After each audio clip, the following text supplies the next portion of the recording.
ఒకసారి మనము శ్రీహరి గారితో ఉద్దేశం. వెంకటరెడ్డి గారు కూడా మనతో పాటు ఉన్నారు బీజేపీ నుంచి. శ్రీహరి గారితో మాట్లాడి వెంకటరెడ్డి గారి దగ్గరికి వెళ్దాం, ఎందుకంటే వారు అధికారంలో ఉన్నటువంటి ప్రభుత్వం నిర్ణయం తీసుకుంది కాబట్టి వారితో మరింత చర్చిద్దాం. శ్రీహరి గారు, గుడ్ ఈవినింగ్ అండి. అన్న నమస్తే. Good evening. నమస్తే. నమస్తే అండి. ఒకవైపు ప్రకృతిని పూర్తిగా విధ్వంసం చేసుకుంటూ ప్రకృతి విధ్వంసం పట్ల ఒక స్పష్టమైనటువంటి పాలసీ లేకుండా కార్పొరేట్ కంపెనీలకి అడవుల్ని ఖనిజాలని అన్ని రకాలుగా దారదత్తం చేసుకుంటూ, మరోవైపు ఏమో పెస్టిసైడ్స్ అనేక రకాల రసాయనిక కాలుష్యకారక ప్రపంచంలో దాదాపు 60 నుంచి 70 దేశాల్లో నిషేధించిన అనేక కంపెనీని ఈ దేశంలో మన దగ్గర అనుమతులు ఇచ్చి ఒక రకంగా దీన్ని కాలుష్యకారక కాలకూట విషయాన్ని అంతా ఈ భారతదేశం వదిలేటట్టు చేసి నదుల్ని అడవుల్ని కొండల్ని మాయం చేసుకుంటూ పోయి ఇప్పుడు సడన్ గా సమస్య రాగానే ఇది ఒక తాత్కాలిక పరిష్కారం అయితే తప్ప ఇది శాశ్వత పరిష్కారం కాదు, శాస్త్రీయమైన పరిష్కారం కూడా కాదు.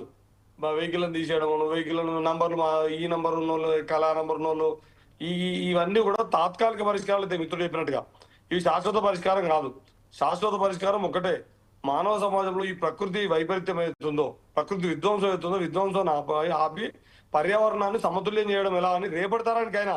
ఇప్పటికిప్పుడు ఈ సమస్య నాకు తెలిసి ఇది మహానగరాలకు ఇప్పుడు ఢిల్లీకి పరిమితమే అవుతుందని అనుకోవట్లేదు.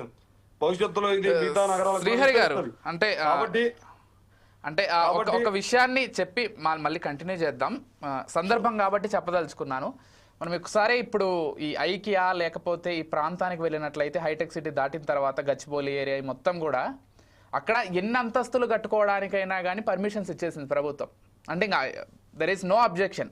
12 అంతస్తులు 13 అంతస్తులు కట్టుకునేంత వరకు కూడా పర్మిషన్స్ ఉన్నాయి. దీనివల్ల ఏమైపోయిందంటే ఆ ప్రాంతంలో ఎక్కువగా అపార్ట్మెంట్స్ కల్చర్ వచ్చేసి, లేకపోతే ఆకాశ హర్మ్యాల కల్చర్ వచ్చేసి ఇష్టారీతిన కొన్ని సంస్థలు అక్కడ కట్టేయడం వల్ల అక్కడ ట్రాఫిక్ విపరీతంగా పెరిగిపోతుంది. అక్కడ స్కూల్స్ ఎవరు కట్టడానికి ఇష్టపడట్లేదు, ఎందుకంటే స్థల యజమానులు కూడా ఎన్ని అంతస్తులు కట్టుకుంటే అంత బెటర్, కానీ స్కూల్స్ కట్టడం వల్ల, మాల్స్ కట్టడం వల్ల మాకేమొస్తుంది, హాస్పిటల్స్ కట్టడం వల్ల అనుకునేటువంటి పరిస్థితికి వచ్చారు. కాబట్టి ఈరోజు అసలు అటువైపు వెళ్ళాలన్నా కానీ ట్రాఫిక్ విపరీతంగా పెరిగిపోతుంది. అంటే ప్రభుత్వాలు ఒక్కసారి పునరాలోచించుకొని నిర్ణయాలు తీసుకోవాలంటున్నాను. I don't blame. నేను ఏమంటున్నా అన్న, సరుకు అయిపోయింది, భూమి కూడా సరుకు అయిపోయింది, గాలి కూడా సరుకు అయిపోయింది, నీళ్లు కూడా ఒక వస్తువు, అమ్మక వస్తువుగా అయిపోయింది.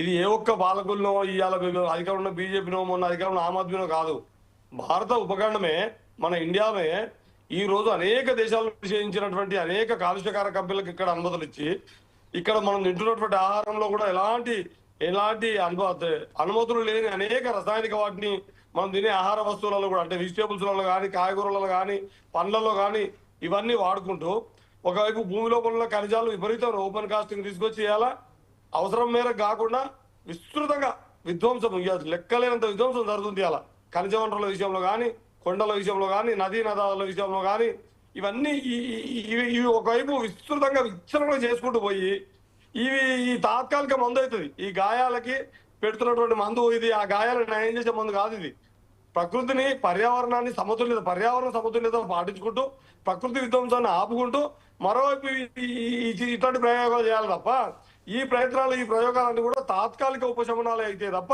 ఇవి శాశ్వత పరిష్కారాలు కావు.